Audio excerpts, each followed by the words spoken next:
Beautiful Wednesday afternoon here in Austin, Tejas, coming in at about 109 on the old dashboard, D'Anthony, when I drove in today.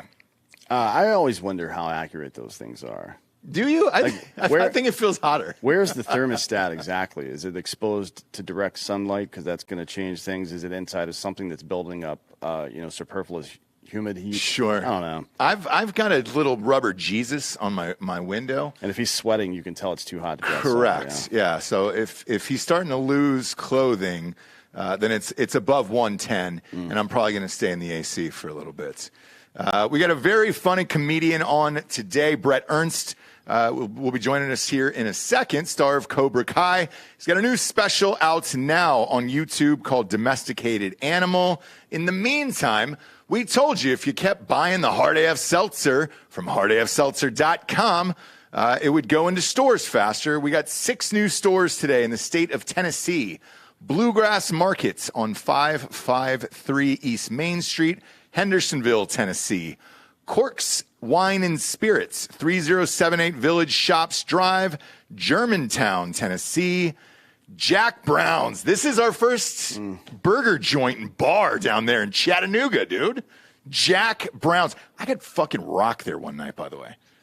Where is it? It's downtown Chattanooga. So I was there, and then I went to another place called like the Pickle Barrel. Fun town. Chattanooga. Don't sleep on Chattanooga. It's fun. So go to Jack Brown's and get lit up on Hard AF Seltzer. That is 818 Georgia Avenue, Chattanooga, Tennessee. Joe's Liquor Store, 1681 Poplar Avenue in Memphis, Tennessee. And Old Hickory Wine and Spirits on Old Hickory Boulevard. That's 3838 Old Hickory Boulevard. Old Hickory, Tennessee. Oh, one more. Shit. Red Wines, Red Spirits and Wine. 7066 US 70 South, Nashville, Tennessee. Let's go. I appreciate you guys doing it, man. It's been fun to see this thing keep going, and they just keep reordering. Bret, you've got some booze too, don't you? I got a mixer. I have a little piece of a Bloody Mary, Manny's Ultimate Bloody Mary mix. Mayonnaise. But, Mayonnaise. It's different. It's different with alcohol as opposed to mixers. With alcohol, you you guys know it's you can only use 1 or 2 different distributors. With mix, you can distribute with everybody. Right. So it's a little easier. Yeah. You a big Bloody Mary fan, I'm assuming? No, not really, man. It just fell into my lap. No, I hate But it's them. great stuff, man. I mean, it's really good stuff. And, look, you don't have to be an expert on something to see a business opportunity. You know what I mean? No, for sure. Yeah. Usually with Bloody Marys, though, a guy like you, Bret, like, let's face it, I would expect you wake up with 2 or 3 of these guys to get going in the morning. No, I'm more of a mimosa guy. There it is. Oh, boy. I like the relish. Like all the stupid shit. If you've ever been to any of the bars in Wisconsin, yeah, they get dumb with the Bloody Mary. There's one place, I can't remember the name of it. Bob, look it up. There's a place in Milwaukee that has like a whole fucking fried Cornish hen in that bitch. In that thing, I've seen one too with a whole celery stalk that's hanging out of it, and you're like, Jesus. Oh, you Christ, mean like man. the whole? Yeah, that's stupid. That's a little too intense. Yeah, they put shrimp in there and clams and there's all that. It's like looks like one of those Sundays you get at like Fridays if it's your birthday. Yeah. I'm into it though because it's like morning. Usually when you're drinking them, it's morning time after you've spent the previous day just getting shithoused, right? That's like the usual consuming. So there's a lot of protein in there. Yep. Shrimps and little hot dogs, maybe even a whole hamburger if you go to this one. Did you look it up? Yeah, I think it's Sobelman's. Yeah, Sobelman's. You got a pick you can put up on screen, Bob? Let's see this. Yeah, throw a pick up there because they've got all kinds of shit. They've got like sliders, like little cheeseburgers and shit. It's kind of unnecessary, but all the best. This is fucking America. We're 2 days out of the 4th of July. Of the 4th of July. Yeah, just start setting off fireworks and eating meat right now. And if you see a British guy, punch him in the face. Punch him right in the fucking dick and let him know that we won. Yeah, throw hot tea on him. Let him know that we won. You got a pick, Bob? That's a good one. We've got Chris Williamson coming in, not next week, but the week after for Citizen. I think I might just slap him. You should, dude. You should let him know. That's July 18th. He's British. It may be too long. Like, is that too far? What kind of grace period do you have to assault British people? I think you give yourself 60 days. I think 60 days is fair. You know, 60 days on both ends, because then you're like, yeah, that's a third of the year. Yeah, I think a third of the year is still polite. I think. Fuck them. Although I was watching Wimbledon, and I kind of think the British do it better than us. My God, man, do you watch any of that shit? Not a tennis guy, man. Man, I am, just simply for the atmosphere of it. David Beckham was there today. Beautiful man. Not afraid to admit that. I'm not a homosexual male, but if I was, I would definitely go after him. The suit he was wearing, because everybody gets dressed up still to go to Wimbledon, it was amazing. We were like, all right, cool, I can get down on this. Well, the Brits with the suits, they're, that's their thing, man. You know, don't get me wrong, as an Italian American, I respect Italian fashion, but the Brits really got it down, man. Oh yeah, it's a strong look. It's a Windsor. He had a Windsor knot for sure. Pop that picture up on screen, Bob. What do we got here? Is that the? Oh my God! Jesus Christ, that's horrific. So there's like bacon wrapped shrimp, it looks like, and then a whole fried chicken. So two basically stalks of bacon fried shrimp, 2 kebabs, and then you got some cheeses. It looks like you've got some celery. And then some little smokies, maybe some sausages. A couple little smokies. That's what I'm saying. And That's after a night of being a booze hound, you want some hair of the dog and you want some protein. Yeah, a little protein to get get going. There's a new drink that's going on. It's like Bloody Mary mix and beer. It's called like a Mickle something. Oh, that's new. Michelada. Yeah, Michelada.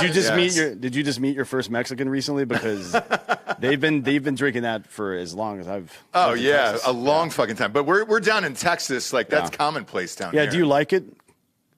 You know what? Again, it's good, man. It's good. But if I'm feeling a little hungover because I live in Vegas now, so I've spent many a night at that craps table, man. Oh yeah. And starting at 8:00 at night till 10:30 in the morning, you hammered, like full degenerate, and then that Michelada or whatever it's called, that thing's strong. Yeah, That's a great way to edge it. Yeah, because it kind of rehydrates you too. But it's like an institution down here. If you go to like just convenience stores, they have these little packs of seasoning, like lime salt and chipotle salt seasoning that you put on the Michelada. That's how deep it runs down. But it's becoming popular. Like I know it was always big in the Southwest areas and stuff, but now it's like nationally. Yeah, a lot of people are doing it. So. Yeah, it's a good idea. I mean, you could put pretty much any beer in there. Why not? It tastes good. Yeah, put anything in there. Who gives a shit? Are you doing a residency out there in Vegas? Yeah, I have every Tuesday and Wednesday. I'm at the Strat at 10:00. Oh shit! Are you friends with Butch Bradley? Yeah, Butch is our boy, man. Closest friends, man. Butch is our homie, dude. I think we did like about 30 straight minutes of Butch getting cream pie jokes. Yeah. In 2018, I think it was. Oh, easily. Yeah. He's been on the show a few times. Hilarious guy. He loves the Strat. He loves living in Vegas, which is shocking. Look, we bitch about the heat down here. How hot is it in Vegas right now? It's like a fucking hairdryer, man. Yeah. Just blowing on you the whole time. That's what it feels like. Butchie's from AC, he's from Atlantic City, so he's been around casinos his whole life. And, he's at home with those craps tables. I've seen that kid, man, just walk up to the table, throw $100 yo, hit right out the roll, and just take the money, walk, go around. The kid, when he's on fire, I'm not joking. It's a beautiful thing to see, man. He's got it down. I like how you call him the kid. Butch would love that you call him the kid as well. He's got to be in his 50s. Love that guy. Tell Butch we said hello. Wanted to talk to you about your stand-up special here. You can't. Domesticated Animal. What we were talking about earlier was that you can't get comedy canceled. And is this why you went to YouTube in particular for this special? Because you were worried about what Schultz is going through over on Netflix right now? Because you really can't cancel comedy if you can find an outlet or an avenue for it. What was your decision behind going to YouTube? Well, I kind of backed into it. So when I did my first special, Principal's Office, it was right before Netflix stopped licensing.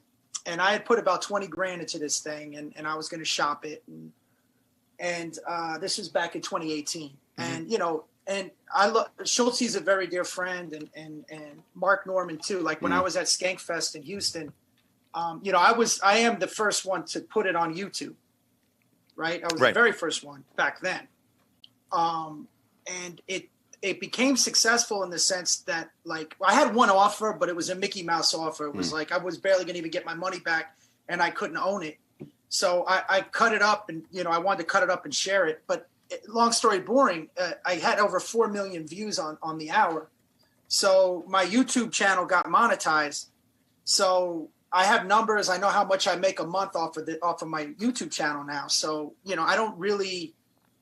It wasn't a censorship thing for me, more of a money and a marketing type idea for me, if that makes sense. Yeah, just out of curiosity, do you mind telling what the number was?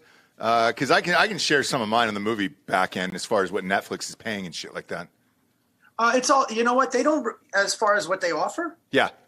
I wouldn't know. They never offered me. Who was the company that offered you the first deal? It was a streaming service that went out of business. And, okay, gotcha. And I wish I took it because I would have got it back. But again, if I would have saw that coming, but yeah, you never know. It's tough. It's one of those things where you want the exposure, and this is what Dan and I were chatting about before we started today. With a Netflix, the exposure is so massive that it's you almost care less about the money because of the exposure and how big Netflix's reach is. I went through this with a few movies back in the day where shit for independent movies, dude, they were paying like $25,000 to $50,000 for a full independent film, and they had the rights to it for 2 years, and they could stream it a gajillion times. It didn't matter if you were, what your role was in it. You got very little residuals, and it was pretty much a flat fee. But everybody and their mother saw the movies, and it kind of depends on where you're at in your career. With Schultz, I think, with the bullshit that he's going through today, pulling his special from Netflix and buying it back from them, I think he's got the fan base to do it, which is why it'll be successful. But let's face it, unless you're, you have 2 million people listening to a podcast, I don't know if you can necessarily do that. Well, the thing with this now is, and I always argue, this is the best time to be an artist, right? Mm-hmm. And I've been doing this 25 years. And when I started, like, I had a Comedy Central Presents, and I was on Showtime, and a lot of that stuff I wasn't able to share. Like, I started before the internet, really, before MySpace. So I've kind of seen it evolve. I've kind of been behind it. I got ahead of it at one time. It was such an interesting thing. And now the smoke is clear. There's kind of a path. And I personally believe that stand-up comedy is right where it needs to be. It's like organized crime. It's still around, but it's underground. It's not mainstream. You know what I mean? Yeah. People think it's getting canceled when it's not. It belongs where it is. And the internet, if you really want to eat, and keep eating, then you got to I think personally, you got to figure out how to make money off of something free online. Yeah, and for if sure. you can do that, you're going to do very, very well. Yeah, very and it's becoming. I mean, one of the benefits of that, you say it's underground, but one of the benefits of people like you who have been in the game for a long time doing it, and a lot of others. So, like in the last 6 months or a year, I guess in the last 9 months technically, because Gillis's came out 9 months ago. Now it's going to be Schultz, but Akash as well, yep, right? Yep. Giannis put his out on Giannis. YouTube. Fucking Gillis put one out about 9 months ago. Jim Brewer just put one out. Kyle Kinane just put one out. You've got one out. It's like you're training the audience.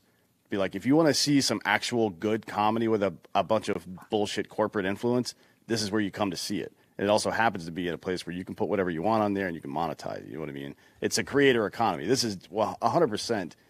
If you're the kind of person that makes your own shit and the kind of person that can navigate, creatively, then this got to be the best time ever, right? Because it used to be just like you do stand-up comedy, get reps and reps and reps, and maybe you get a half hour, maybe you get an hour. If you're super lucky, you get a sitcom that lasts for a couple of seasons, right? That was the trajectory. Now you can keep doing this.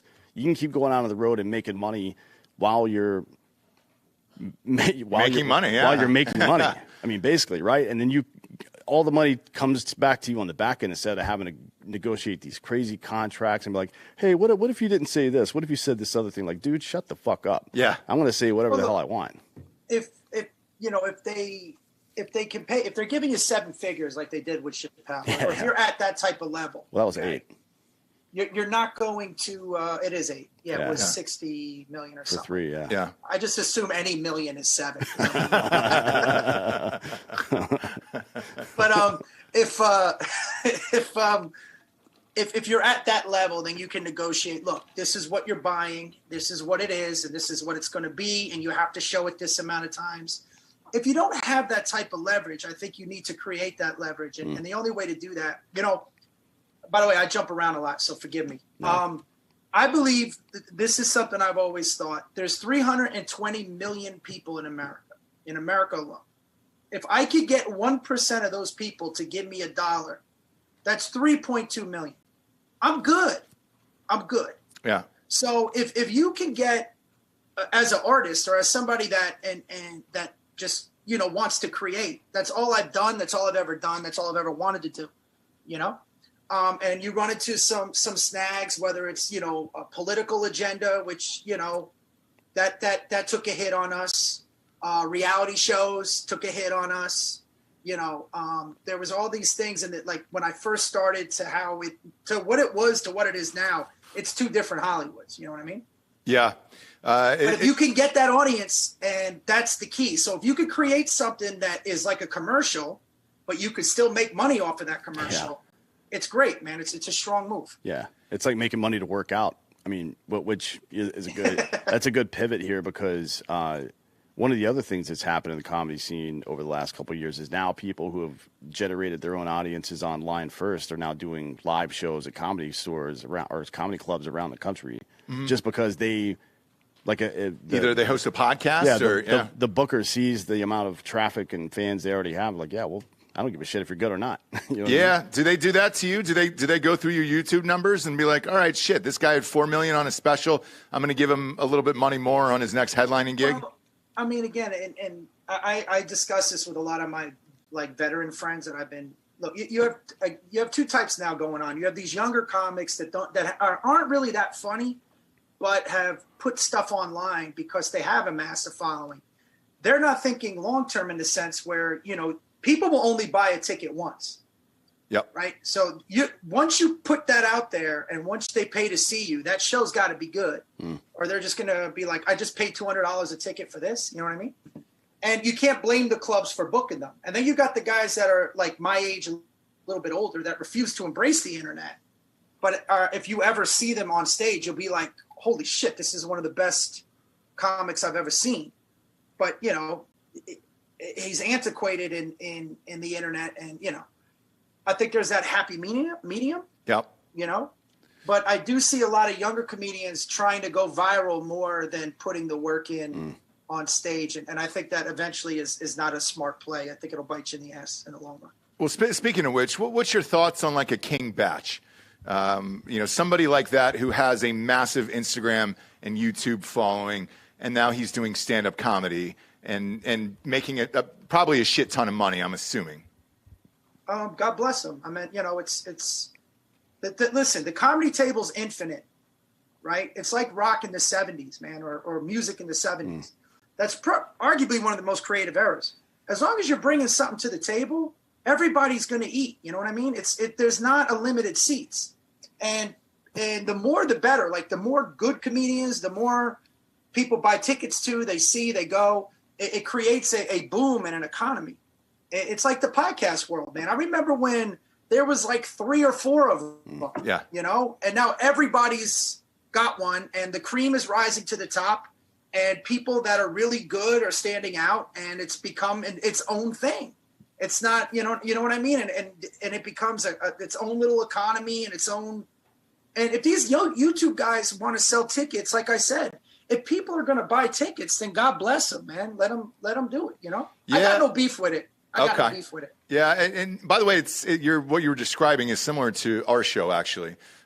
We started in 2015, and we were number 2 behind Rogan for, I don't know, 2 years or something like that, and there wasn't many podcasts out. And then every celebrity and their mother had a podcast. It sucked. They kind of tailed off, and then we rose back in the charts again, and have been in the top 100 on iTunes for 7+ years now at this point, where you're right. The people who are good at it whatever that craft is, and they're able to continue it for long periods of time, your audience will stay with you no matter what. You can have a bad show here or there, but if you're doing, stand-up and you're in Kansas City and you saved up, got a babysitter for the night, and then that guy you loved on Instagram or Vine or TikTok sucked, you're not going to be a fan anymore after dropping $150 and then whatever you spent at Olive Garden that night on your wife. So I completely understand what you're saying. And you laugh at Olive Garden, but that's real Italian, friend. Okay? No, I'm laughing at what you said.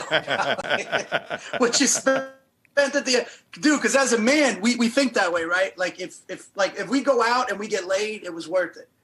Right. But if we didn't, then we start adding up what we cost. Like, all right, I took her here. We did this, we did that, and now I'm out fucking 300, whatever it may be.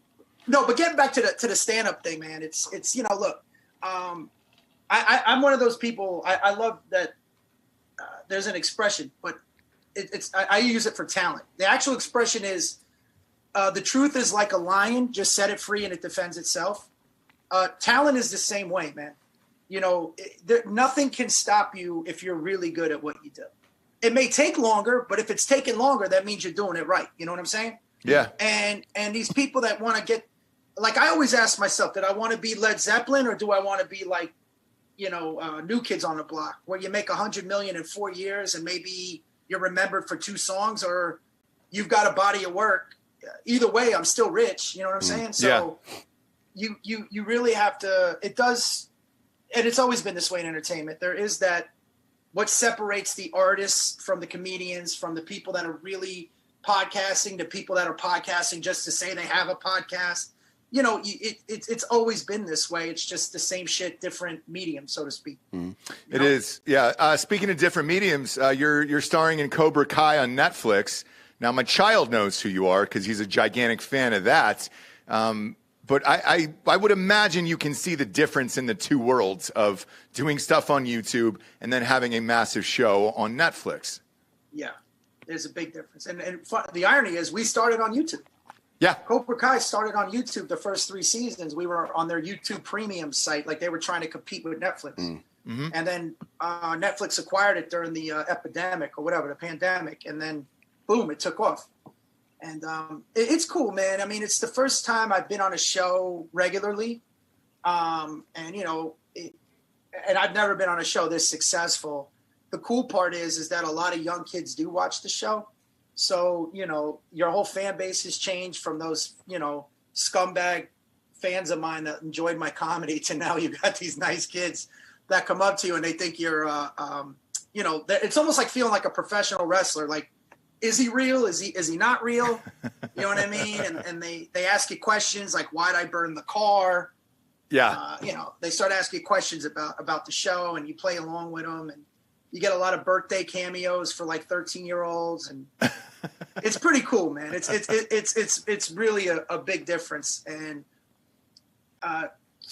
my problem right now is bridging the two. Like, I'll get recognized from the show, but nobody knows I'm a comedian.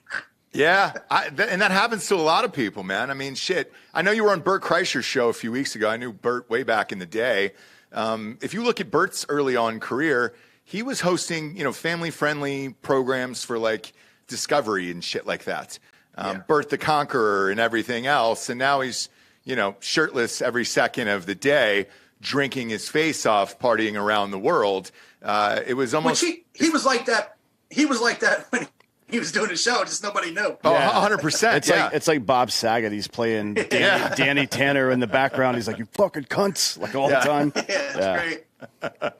But yeah, it's a weird divide there where you're just like, all right, yeah, I'm on Cobra Kai. All these kids love me. And then at night you're talking about how much pussy you got in 8th grade. Yeah, dude, I was headlining it. It's so funny. I was headlining the West Palm Beach Improv, right? And I don't know if you've ever done that, but next door is Copper Blue, which is a restaurant. So I'm on next door, but I'm eating at the restaurant, and this whole table, this family comes up to me, and and they're like, "Oh, what are you doing here?" I'm like, "I'm performing next door." "Oh, you're a comedian?" I'm like, "Yeah." "Can the kids?" "No, the kids can't come." Like, wait, why would you even think that? And I would never in a million years subject your children to this filth. Were they appalled? Was the mom just appalled of like, oh, I thought you were such a sweet young man? But you know what's insane is that, like, what do you think is going to happen? Like, I'm going to go and tell you how I sell cars with a tie on. You know what I mean? Like, it's going to be. It's a comedy club. You still don't know. I mean, because we'll get people that ask us about Drinkin' Bros, and they're like, oh, and they'll throw it on in the car with their kids. And it was like the first words out of our mouth is, we're talking about Hope Solo's asshole nudes, and we're like, oh my God, that's a great asshole pic. And then we get the DMs of like, dude, why did you tell us to listen? I didn't tell you to listen to it with the fucking kids in the car. No, I told you it existed. Yeah. Not to bring your children to it, asshole. What's the matter with you? But that happens all the time, man. Whatever. It's not my fault. Like, that's the other thing too. Like, if you're gonna go see a movie, right?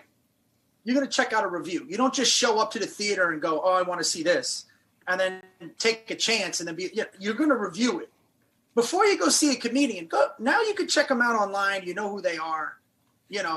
At least investigate a little. Yeah, if you for show sure. up in a karate gi, thinking that. I'm gonna hand.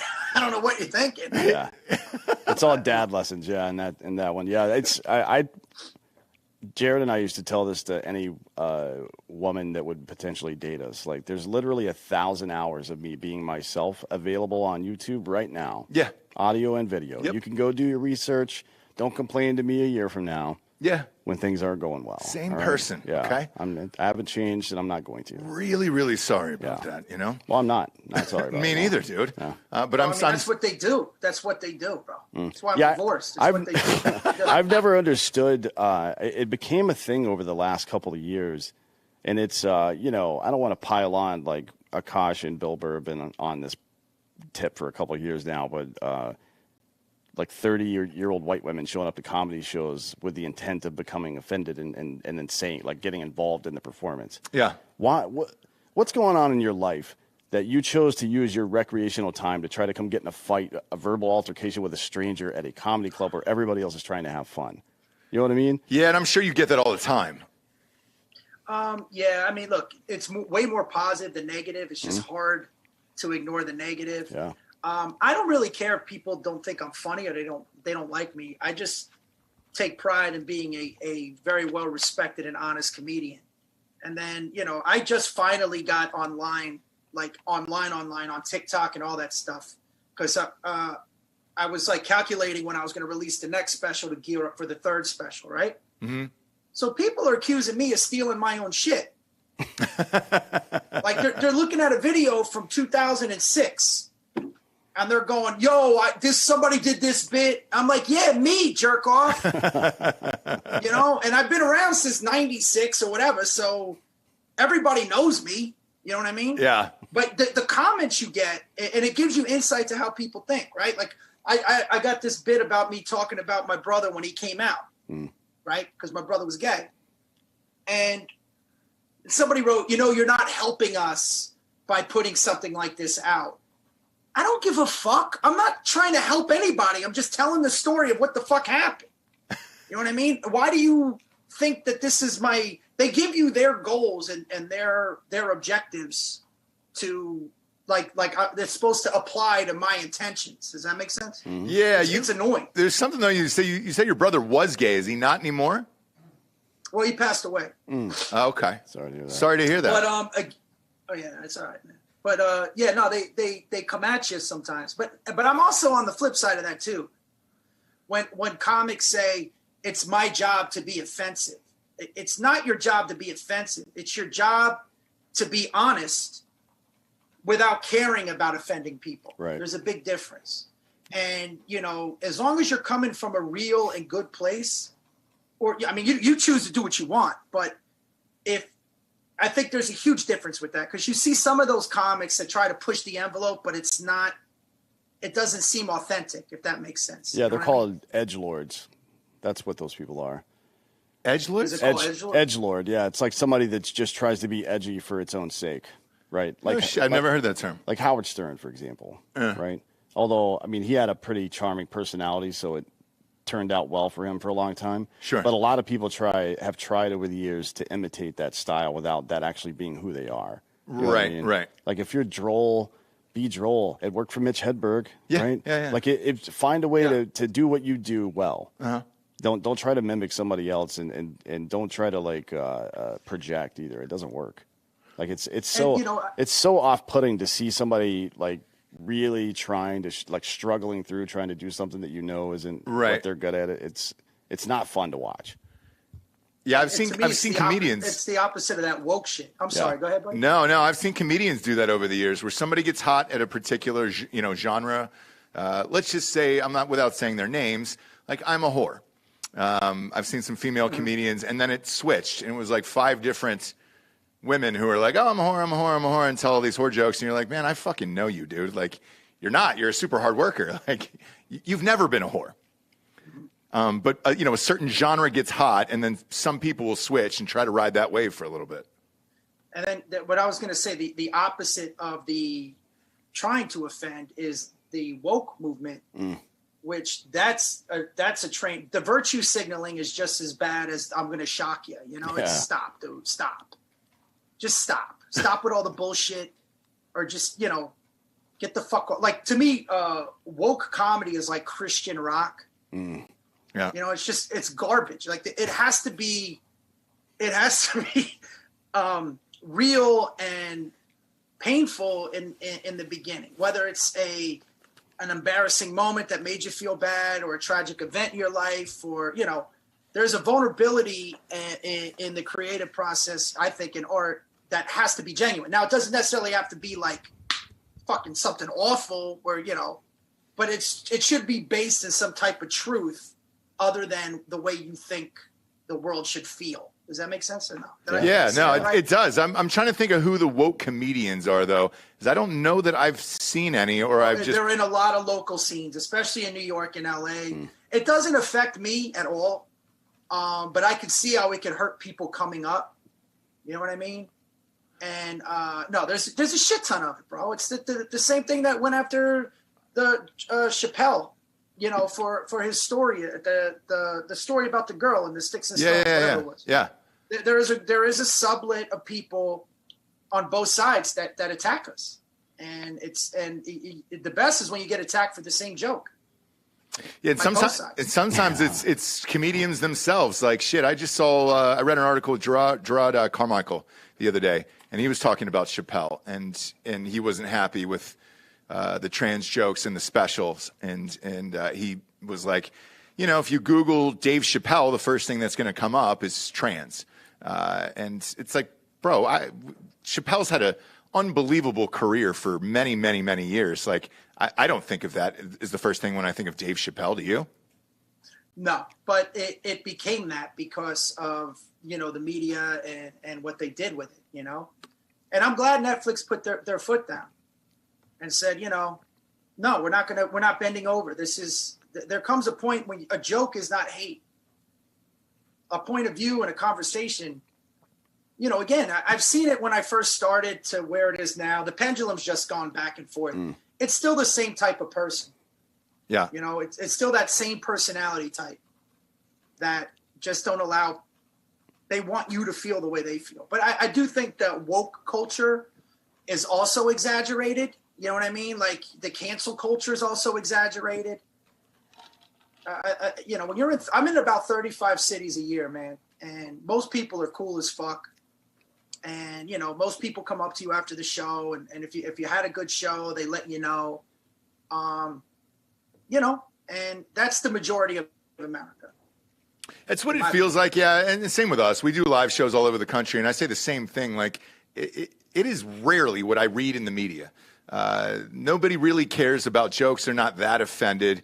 And racism is the same way. Like, dude, we never see it. And we hang out with black people all the time. Like, never fucking see it. And it's like, unless it's right in front of your face every single day, it seems like this unnecessary division. The comedy thing's a whole new world. I think social media changed all that, me personally, especially with Twitter in particular and Facebook. Because when you started, like you were saying, what, 97? 96. Yeah. 96. So you go back to 96, right? You've got, Dave Attell, Mark Maron, all those guys, Louis C.K., they were all always telling horrific shit. But there was no social media. There was no phones. There was no videos. Nobody was sharing things. Nobody was trying to get clicks or likes or, a Ukraine flag in the corner of their profile or anything like that. So the world has changed based on social media. And if you're able to point something out before somebody else is, then they'll follow you and like all your shit. Yeah, but I think it's like it's like somebody being upset that I'm eating a food that they don't like. That is what you communicating that to me is completely inconsequential to my life. I don't give two fucks what you think. You know what I mean? And the social media element, what it did, aside from just creating certain echo chambers, what it really did was it turned the audience from being a warm audience, which is to say an audience that came to your content specifically to watch your content, right? To an audience who sees it sometimes on accident, right? It just pops up on my feed. So that's a huge difference, right? I mean, it's a huge difference to expect you're seeing a clean comedian and see one of these other, like Dennis Leary in 1992. Sure. People that went to the No Cure for Cancer taping or who bought it afterwards weren't upset with anything he said. No. I promise you that. No. Because they knew exactly what they were getting into. And it's, that's just how it is. So you're not going to solve that by changing the style of content. You're not going to, there's no unringing the distribution model on the internet either. So the only thing you do is from the content creator side is not give a shit, right? And then from the consumer side is find stuff that you do like. And if you don't like something, keep on fucking walking, bitch. Because nobody gives a fuck what you like. Well, there's a term, man, I do believe this, that like, let's say I give you a gift, right? You do what you want with it. And I forgot, I can't find it. I try to look it up, but there was a word. I remember reading this, but it's basically that when you put art out to people, right? Like if I put my stuff online, that joke is yours now. You have every right to not like it and to do what you want with it, right? Even criticize it, say it's great, because that's basically what you're doing. You're giving it to people. But if you want to know the intention behind it, don't sit there and say that, this person's hateful or, there's a big difference between critiquing something or at the same time accusing people of who they are as people or, you know what I mean? That's what bothers me when you go after people, call them joke thieves or this person's racist or hateful or whatever it may be. Now they're questioning the intent as opposed to just saying this joke sucks. Right. Yeah. And I don't think that's going to change anytime soon. It's just kind of blocking it out. Do you read the comments? I don't read the comments on anything. I have this young dude run my social media. Every once in a while, like something will catch my eye and it'll bother me a little. But again, I don't care if you don't find me funny. I just don't like you calling me. There's people that are accusing me of trying to be Sebastian. It's like, why don't you Google our? You're in front of a fucking computer. Google our names together and watch what pops up, asshole. You know what I mean? This was before you even knew who he was. You fucking idiot. I toured with him with Vince Vaughn. We did a documentary, 30 Cities, 30 Nights. He's one of my best friends. He tweeted out my special. Yeah. The fuck is? But that they think they know. They think they know. And by the way, I get what women say about mansplaining. I get it. But you see those comments of those guys that think, oh, well, this is what it is. It's like, bro, you have been chalking up L's all of your comments. You haven't been right once. Keep going. Can there only be one like good Italian comedian at a time? So it's like Dom Herrera and Sebastian Maniscalco, and then that's it for now. Yep. Like you got to wait until he what's dies. Funny is there's a bit that the one bit I've done, like out of all the hours of comedy I have, it was this 5 to 10 minute bit about me going clubbing with my friends and making fun of them. Like I'm not promoting the behavior. That's the other thing, right? I was about getting bottle service in a nightclub and how my friends always want to pick up tabs, but they live at home, and, they'd work out to go to spring break and they weren't even in college. Right? Yeah. Just all the douchey shit that you saw on Jersey Shore before Jersey Shore. Yeah. Right?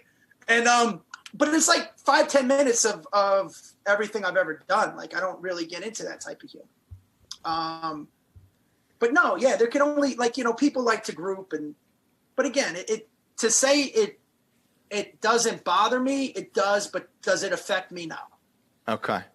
By the way, I knew a guy who went on spring. It does. I knew a guy, by the way, who went on spring break until he was 27. He went 5 years after. Are you talking about Jeremy Piven in PCU? No. What was his name? Draws or something? Draws. My buddy wasn't even in college anymore. He'd graduated. He's a very smart guy, and he does really well. He's a lawyer now, but he went afterwards because he was like, well, I'm in law school, right? And that was the first year. And I was like, all right, well, cool, man. How long is law school? 2 years. So I get to go one more. And he was 24, and then 25 hit. I was like, didn't you graduate? And he's like, yeah, I did, but, I still look young, and I think I can keep going. I think he topped out at, 27 or 28. He was still going on spring break, and God damn it if I didn't admire it. Yeah. Dude, I remember, man, and again, look, a lot of my friends are Italian-American, okay? Yeah. And they would work out to go to a pool party. Like, they'll train to go to Vegas or train to go to a party in South Beach. I mean, diet. Like, cause we're going to Miami in 3 weeks, right? And, I mean, they just lived. They lived for that moment. And it's like, dude, I have a friend that I swear on my father and brother's grave, brought steroids to the pool. Yes. Because he didn't want to check it in at the hotel. And he had it on him. Not ecstasy, not marijuana, but fucking Winnie V. Winstrol, and he was and growth. That's pretty funny. How did he do, though? Did he get laid? Because if he did, it's all worth it then. Come on, I will say that they always did well. Those guys do well. It may not be the type of girl you're into, but they do well. Did you ever cycle up back in the day and try to go out to that D-ball? Yeah, anything? Gym tan laundry. Never. Never? Never. I've never even smoked pot. Holy shit! Why? You know what? I just didn't want to do it, man. Now I sold some things back in the day. You did? But I never. What'd you steal? Like car stereos and shit like that? Hubcaps? No, I stole too, but I sold. Oh, sold drugs. All right. But I was more like a middleman. Like I had my friends here and then the other friends here. So I didn't really touch anything. I would just connect a lot. So, Got it. 90s. What? Yeah, of course. What 90s? What was it? Probably ecstasy, I'm imagining. A guy like you? No, it's steroids. Like my buddies that would juice up. Oh, no shit. So you know the whole cycle and you never did it? No, never. But I was like, always like, I played ball my whole life, and I just never wanted to. I didn't need to, in a sense, man. Okay. I've thought about it. I think about it now. Now that I'm getting up there in age. So, but you get that if I haven't done it at this point, I don't think I will. You got to get that HGH, dog. Really get I would back do on the some horse. testosterone things. That's what I heard about, man. Because once you get over 40, your shit starts to drop, bro. It's actually 27. And you're like, what the fuck? After 27, and it's also a societal problem now. So the average 21-year-old in America today has 40% less testosterone than a 21-year-old in 2000. Yeah. Is that real? That's real, yeah. One of our producers, Giorgio, didn't you just get tested? What was it, like 406 or something like that? Because the lowest is 400, I think. No. The lowest is way 0. lower. No, I mean to get on medication as far as like prescription goes, and they'll pay for it. I was 440. 440, okay. Yeah. 440, and and you're you're only 32? What's the reasoning behind that? There's a lot of reasoning. So hormones in food are one of them.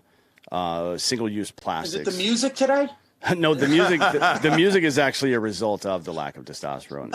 Okay. As is the wokeness and the fucking the fact that people in America now have no tolerance for any sort of discomfort, whether it's socially or physically. It's all the same thing, right? There's no toughness, and it's a direct result of this situation. Pretty much anybody over the age of 27 that's a man needs to be on testosterone supplements, and most women as well, especially ones that have had one or more children. It's like that data is pretty solid. But I interrupted you with a stupid joke. So wait, it's the food now, and what else is attributed to it? Plastics, maybe? Single-use plastics and micro bead plastics, and so single-use plastics like the one I'm drinking out of right now, and then micro bead plastics that are in all kinds of shit, right? They deteriorate inside of your body and they basically kill. They mimic. There's when your pituitary gland gets disrupted, it releases chemicals that kill natural and free testosterone. Right, prolactin is what it's called, and you have to take something to block that. Then you also have to take supplements for your testosterone levels as well. And I would recommend as well, because one of the other one of the second order effects of that has been lowered HGH levels in people as well. So you need to look into something like sermorelin, which is a chemical that makes your body produce more natural HGH without actually taking a very expensive HGH cycle. Well, that's not a good thing either. I heard if you have like cancer cells, that can help it grow, right? It's going to make whatever you have grow, yes, whether it's cancer or muscle. So yeah, I mean, you definitely see a doctor. Don't buy it off Craigslist. Because I'll be all over it. If it did, I would be injecting it right into my dick every day. What? I wouldn't even be here. They've got a dick injection. Harvey Weinstein was on. No, that's just to get it hard in the moment. But there's like to make your dick bigger.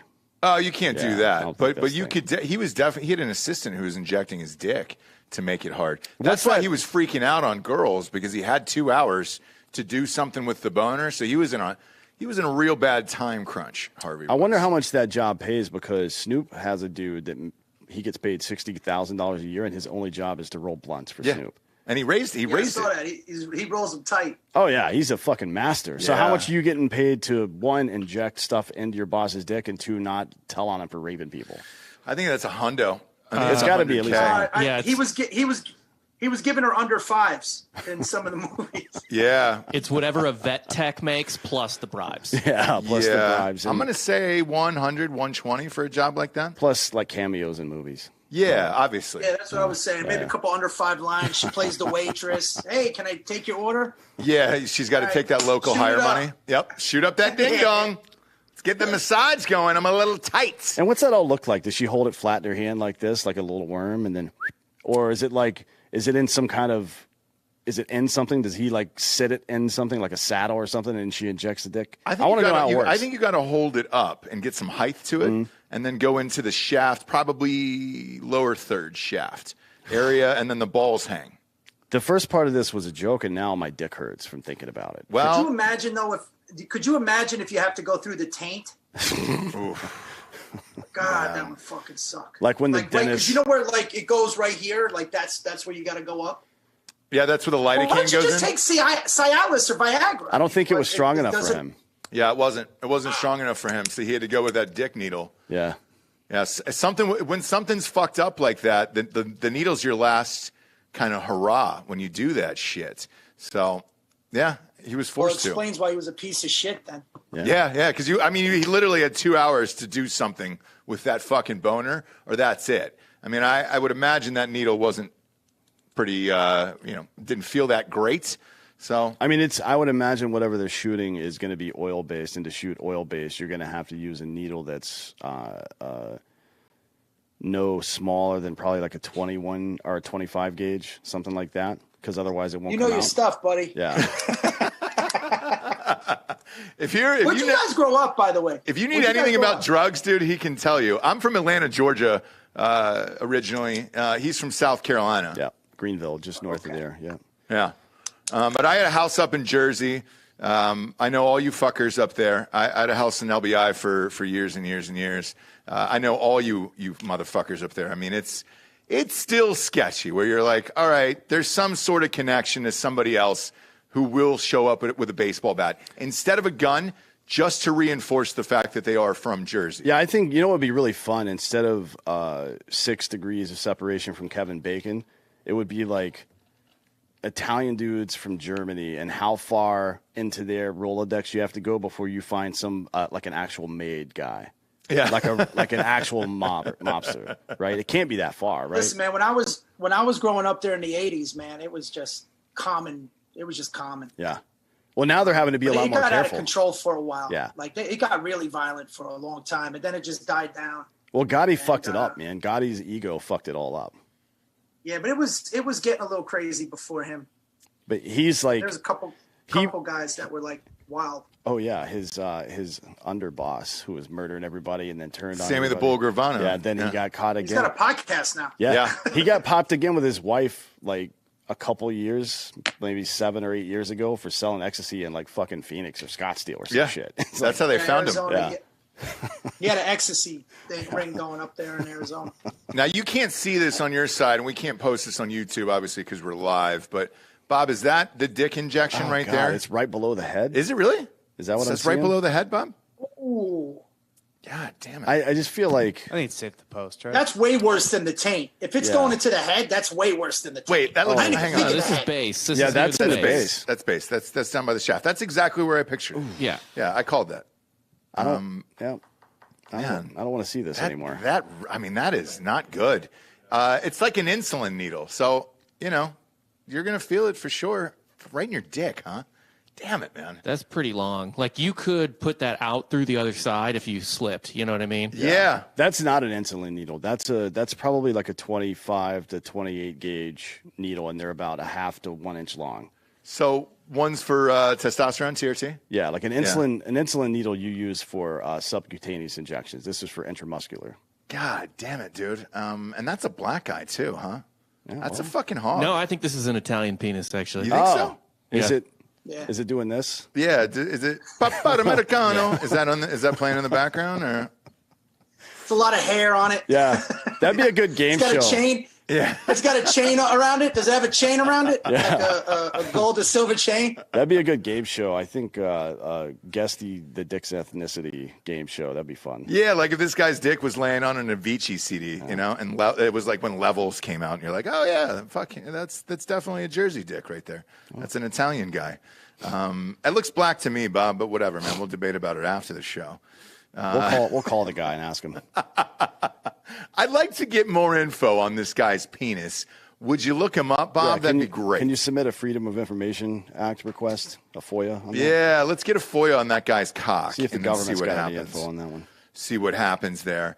Do you have any other aspirations beyond like Cobra Kai? Do you hope to be in movies and stuff like that? I've done it. Well, I've worked on a couple projects this past year and a half, and I'm in a development process right now. So Nice. You're being super cagey about Yeah, it. real You don't fucking wanna share cagey. anything? You well, want to because share? I can't really. I don't. First of all, I don't want to jinx it, but second of all, I really can't talk about it yet. Okay. So, but it's in the scripted world. Okay, because Which is, movies are coming really back. what I love. Yeah. Oh Yeah. yeah. Movies are coming back. I just saw a trailer this morning for a movie called Amsterdam, which is Christian Bale's new movie. He's down to 125 again. A guy's going to die in about Is he playing 3 like years. a heroin addict or something? It appears so. But it's a wild movie. You can't question the guy's commitment. He's also not a fan of lights or something. I don't know what happened there, but It's David O. Russell, the guy that Walked did. in his eye line. Yeah. Well, he's missing an eye in this trailer, which is hilarious. oh, is he When really? he did The Machinist, I heard he lost all that weight by eating apples and smoking cigarettes. That's what he looks like in this. So if you pop up the trailer for it, it's pretty wild, and it's him, Margot Robbie, De Niro, Chris Rock. It's a crazy cast in there. Taylor Swift is in the fucking movie. Same guy that did Silver Linings Playbook. But if you're starting to make stuff like that, then you truly believe that movies are back in theaters. And everybody can thank Tom Cruise for that, by the way. Fuck yeah, they can. Like, honestly, Dude, not that movie's killing it. just man. hit the- I haven't even seen it yet. it's What? so good. Like the patience, seen it yet. his patience reinvesting money back into the theaters. Like he could have sold that movie off and made the same amount of money, but he waited 18 months Yeah. or so, right, to make sure it went back out into theaters. Which is, he may have like 2 or 3 more big theater movies, which for him it doesn't matter because he's so rich anyways. But you got to think that a guy like that did it because that's like the ultimate giving back to the industry and making sure that industry survives move I've seen from a guy in Hollywood, honestly. He loves being a movie star, Yeah. and he loves movies in theaters Yeah. in particular, and that's what he's built to do. And then case in point, when you do something great and you go out in public, the audience will go nuts. I remember when Robert Downey Jr. Walked out, there was a Lakers game I was at, and he walked out to take a seat. It was the Sunday after Iron Man had come out. 20,000 people stood up and applauded him, and he was. What's that? 2008? 2002, I think. Right? No. Iron Man was 2008. Oh, the first one? Yeah. I'm not sure when it was, but with Tom Cruise, the same thing just happened to him. He was at the Adele concert 2 nights ago, and totally different country, and everybody erupted for fucking Tom Cruise. He did it. He saved movies. I can't believe you haven't seen it yet, Brett. No, I want to, man. I just haven't gotten around. I've been traveling and stuff. But, that's the other thing, too. You don't really have any major movie stars like we did 20 years ago, And I think the reason for that, too, is that, like, the film industry's gotten away from the independent films, really. Like, they're making films to make a lot of money as opposed to, like, because somebody sent me this video, but he was basically talking about if I could throw you a quote at a movie, like, I'll make you an offer you can't refuse, or, what's that? Yo, Adrian. Yeah. Your Money, Baby, right? People could quote movies and they knew where it was from. You don't really get that now. There's not those movies that you're like really into and you're just watching it on a screen, but there's none of those famous types of scenes and quotes and interactions that, you saw prior to maybe 2005. I like how the first two quotes you mentioned are super Italian movies. Rocky and in The Godfather. You fucking dirtbag, dude. Come on. I didn't even know Stallone was Italian. Hey, whoa. You can barely tell. Oh. Yeah. You can barely tell he's Italian. You can anybody. You can make fun of Stallone all you want, but he made 2 iconic characters from John Rambo to Rocky Balboa, and No, he's the best. On 4th of July, they ran all the Rockies back to back. I watched it. I skipped 5. Yeah, I don't like 5 either. 5 was the only bullshit one. 1 through 4 each topped each other, and I was all in. Wait, what's 5? Is that the one with Tommy Guns? Yeah, the guy who died from AIDS. Yeah. Tommy Morrison. They fight in a parking lot. That's John Wayne's nephew, by the way. Is it really? Yeah. John Wayne's real name is Marion Morrison. He was John Wayne's nephew. No shit. Wow, dude. Yeah, bro, and not for nothing, he could hit, man. Oh, that dude was a monster. He was this close away from being fighter. heavyweight world champion. Yeah. If he had not gotten AIDS. Well, he was partying too much, man. So he was fucking every girl there was, and then just boozing all the time and doing a shit ton of cocaine. I think it was from IV drugs, though. He got it. Yeah. Yeah, probably. He became he was like a crack, he looked awful. I think it looked like a meth after a while. Yeah, he was doing a lot of shit. But that movie sucked. I mean, the two. Those are 2 like fucking legit franchises, not just a character, but he built franchise. Especially, obviously, Rocky's got 7 installments now. Maybe 8. You count Creed. Yeah, Creed. There's 2 Creeds. There's 2 Creeds, and then the first 5, right? Yeah. Like what other? No, there's another Rocky. There's another Rocky. Yeah, they did one more Rocky. So I think they're at 8 right now, Jesus and I believe. No, he's right because it was Rocky Balboa. Oh, right? that's right. Yeah, really yeah. Rocky 6. Yeah. And that was good. Rocky Balboa was fucking awesome. And there's 4. Great. There's 4 Rambos, right? The last one was John Rambo. Yeah. Great series. No, wait. You had First Blood. Yep. Yeah. First Blood Part 2. Which was the first Rambo. Then you had Rambo, which was really Rambo 2. Yep. Yep. Then there was Rambo 3. That's the one where he's in there was the Afghanistan or whatever. Then there was the one where he went into Cambodia or whatever in the last one. So, what is that, 5? I thought that was John Rambo. Oh, you're right, dude. So, he went over to Burma or something like that. And then there was another one, that was like the last one. But he's still working, dude. He's doing a show with Taylor Sheridan, the guy who did Yellowstone. And it's about that. It's a great show, man. Yeah, it's a mobster show. It's I think it's called Tulsa King or the King of Tulsa, one of those variations. And that starts, I believe, in October, and that looks dope. And then his daughters couldn't be any hotter, obviously. Do you follow his Instagram? 78, bro. Yeah. Yeah. And he's still ripped. I don't think he's doing steroids, though. He's doing HGH. He's not doing the D-ball shit. He's not doing the dirty shit. He's doing HGH. He got popped in an airport in Australia. He had everything in the bag, and he was like, I take HGH. Who cares? Who cares? Rambo so strong, last. though. If I can make it, imagine making it to your 70s and still having abs. Fuck that. I don't know. He's a marvel. Like it's amazing. Yeah, I don't know about that. I think you should die the highest, drunkest, and fattest you could possibly just really max out the whole body. Yeah, like that scene from The Meaning of Life where the dude's in the French restaurant and he just keeps eating and eating and eating, and all of a sudden then he finally gives him the little wafer and he just explodes. That's how I want to go out. Yeah.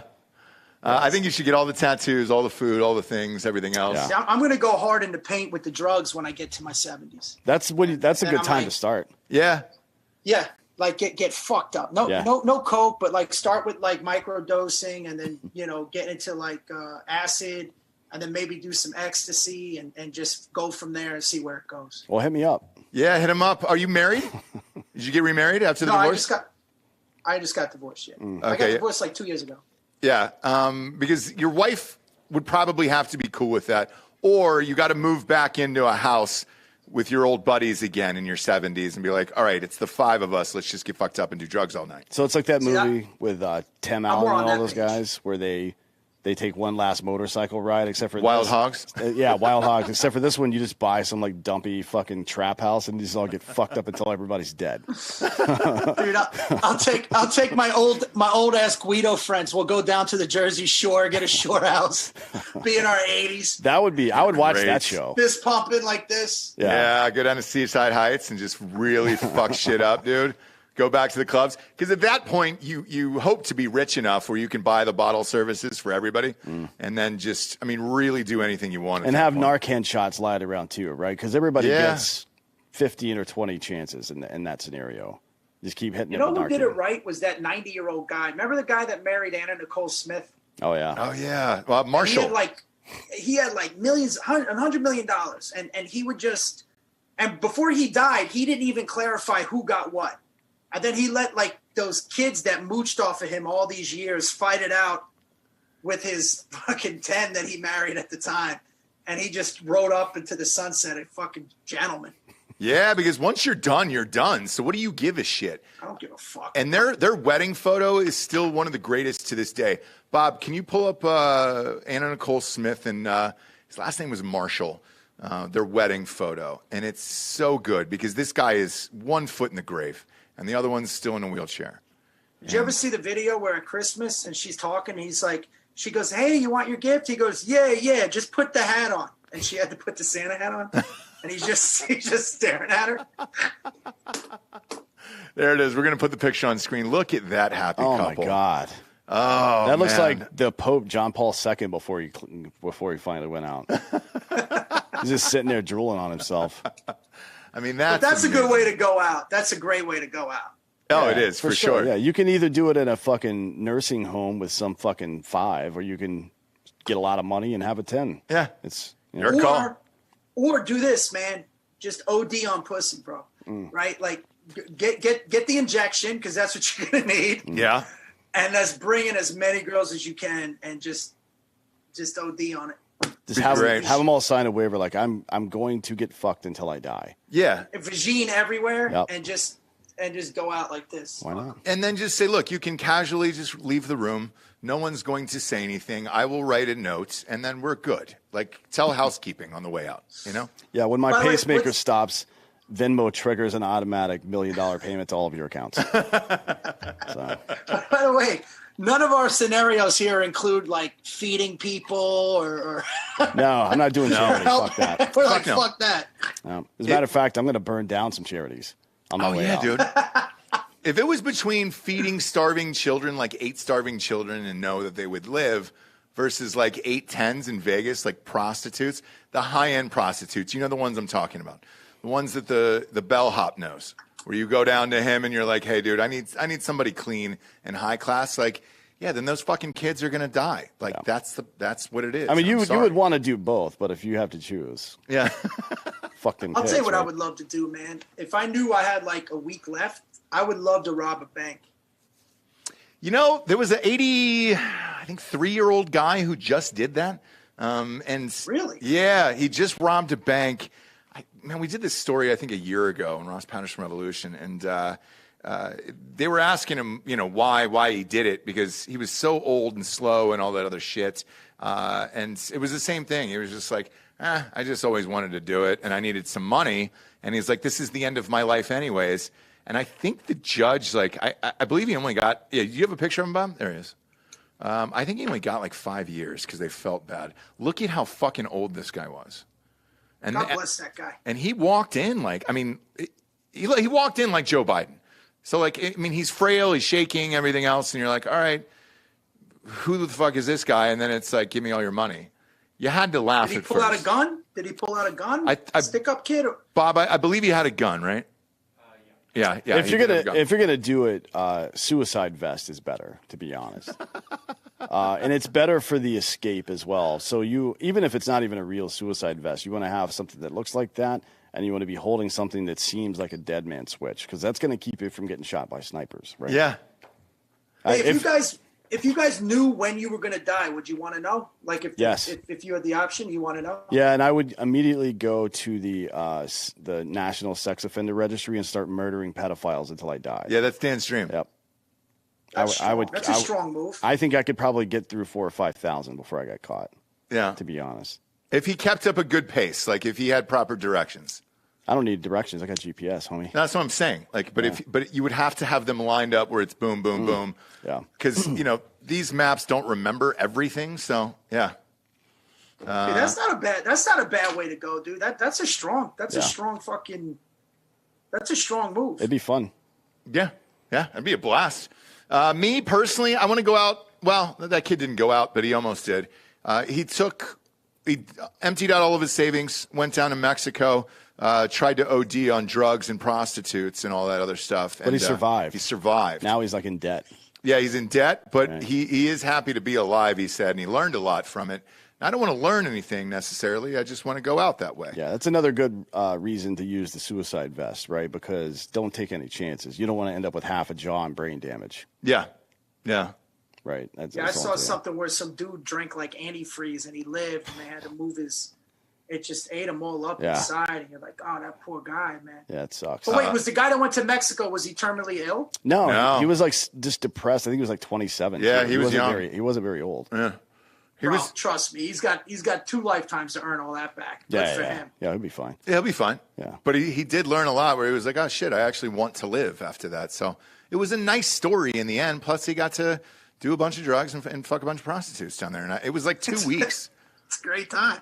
It was a 2-week bender, and I mean, it was like 50 in the movie. I think it was like $50,000, and that goes a long way in Mexico. Fuck yeah, dude! You can party for a while down there on $50,000. Yeah, Big time. Which is why I don't understand. Like there was a woman in Austin. We're down in Austin, who killed a cyclist.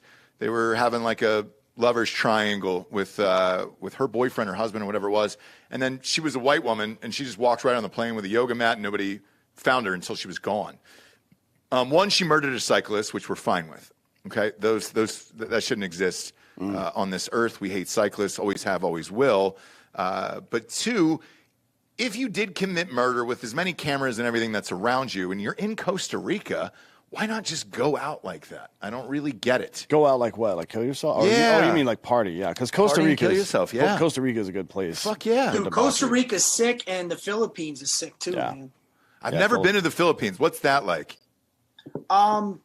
It's a hearsay vacation, but my friends go there a lot, and let's just say the ticket is really where you're going to spend most of your money, right? So let's say you go in for $3,600. You want to fly like a gentleman, yeah. But then when you get there, they got these mansions for like $400, $500 a night, and everything else. It's like $33 to $1 or something like that.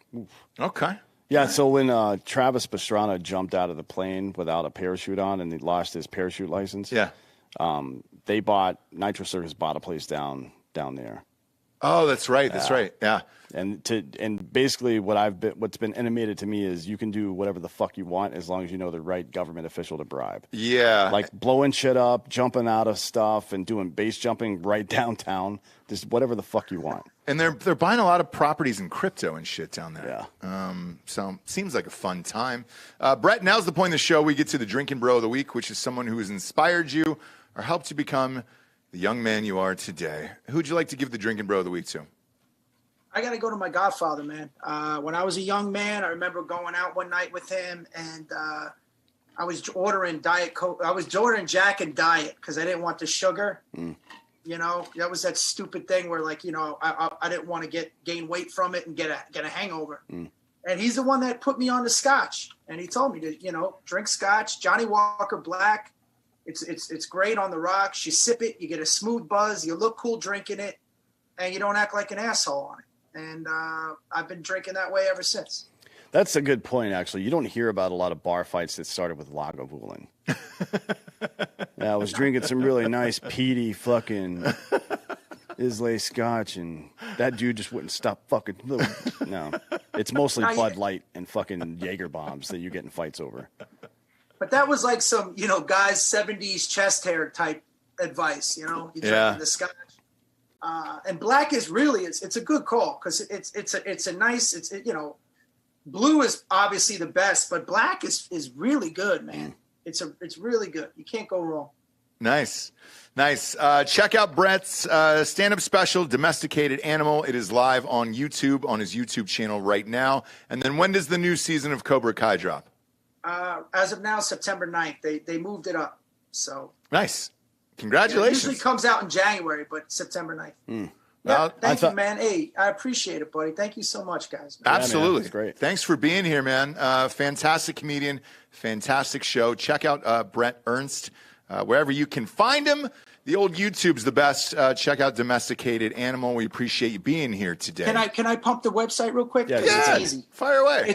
It's Bret, like Brett Favre, but with one T.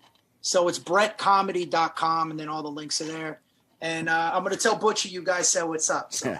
Yeah, you tell Butch that tonight and say, hey, dude, Butch, get some Instagram going, bud, okay? We tried to get him in the social media world. He tried it for a couple weeks, and I think he fucking hated it. Yeah, he's still he can't. That guy's he's almost 60, right? Yeah, he's old school. He's old school. Thanks for being here, Bret. For D'Anthony Holloway, I'm Ross Patterson. This is the Drinkin' Bros podcast. Good night, everyone.